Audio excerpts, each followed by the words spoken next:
అడుగుదాం దీపక్ రెడ్డి గారిని. దీపక్ రెడ్డి గారు అప్పులు తెచ్చి అభివృద్ధి చేయటం ఈజీ, అది ఎవరైనా బటన్ నొక్కుతారు అని మీరు చేశారు. రవిచంద్ర రెడ్డి గారు ఒక ప్రస్తావన తీసుకొచ్చారు. అప్పులు అనేటువంటి స్వతంత్ర భారతదేశంలో మొత్తం కాంగ్రెస్ పాలనకి లేదు ఈ 10 ఏళ్ల కాలంలో జరిగిన అప్పులకి చాలా తేడా ఉంది, ఆస్మాన్ ఫరక్ తేడా ఉంది. మరి మోడీ కూడా అప్పులు తెచ్చి అభివృద్ధి చేసినట్ట, అప్పులు తెచ్చి ఇంకేదైనా చేసినట్ట? ఆ అప్పులు వేరు, ఈ అప్పులు వేరా? ఎట్లా చూడాలి? కేంద్రం చేసిన అప్పులు, ఈ అప్పులు వేరా? వెరీ గుడ్ ఈవినింగ్ అండి.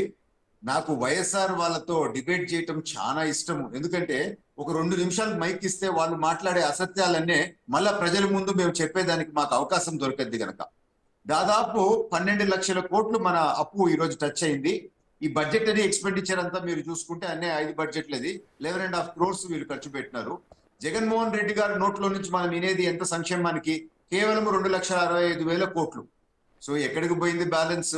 అండ్ ఈవెన్ కాగ్ రిపోర్ట్ ప్రకారము దేశం యావరేజ్ మీరు కంపేర్ చేస్తే క్యాపిటల్ ఎక్స్పెండిచర్ పైన 33% ఈ రాష్ట్రంలో తక్కువ ఖర్చు పెట్టినారు.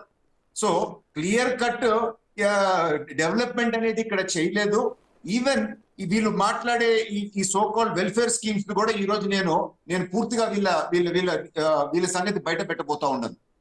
19.15% వీళ్ళు టీడీపీ ఖర్చు పెడితే వీళ్ళు కేవలం 15.85% పెట్టినారు. అంటే టీడీపీ కన్నా 3.35% బడ్జెటరీ ఎక్స్పెండిచర్ లో వీళ్ళు తక్కువ పెట్టినారు.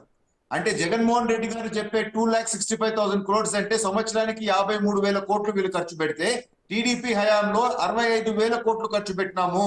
అంటే ఓవరాల్ పైన వెల్ఫేర్ పైన వీళ్ళు ఇంకా 60,000 కోట్లు తక్కువనే ఖర్చు పెట్టినారు. అదేమంటే మేము హామీలన్నీ 99% పూర్తి చేసినాము అని చెప్పి అసత్యాలు పలుకుతా ఉండరు. మా దగ్గర బుక్ ఉంది.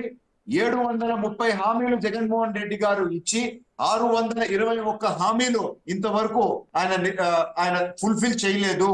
కానీ ఇప్పుడు మీరు మళ్ళా మా సోదరుడికి, వైసీపీ సోదరుడికి ఇస్తే మేము చెప్పింది అసత్యాలు అంటాడు.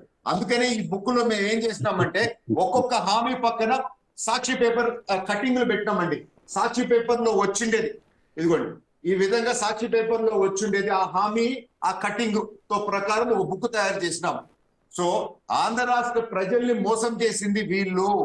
వాస్తవంగా ఈ పథకాల్లో కూడా అప్పు తెచ్చి కూడా పథకాలు అమలు చేయలేదు, అప్పు చేసి బటన్ ఒక్కటి ఈజీ అనే కామెంటు అట్లా చూస్తే కూడా అప్పు చేసి కూడా పథకాలు అమలు చేయలేదనా మీరు చెప్పదలుచుకుంది? పథకాలు వీళ్ళు దాదాపు 60,000 కోట్లు 3.35% పర్ యానం తక్కువ ఖర్చు పెట్టినారు టీడీపీ టైం కన్నా. డెవలప్మెంట్ చేయలేదు, అప్పులు చేసినారు కానీ డెవలప్మెంట్ లేదు. అప్పు అనేది అభివృద్ధి నేర్చుకోలేదు, కేవలం పథకాలకే పరిమితమైంది, ఇవ్వలేదు. ఇది ఫిగర్స్ చెప్తా ఉన్నాయండి, ఫిగర్స్ చెప్తా ఉన్నాయి. వస్తా, ఒక్క నిమిషం వస్తా.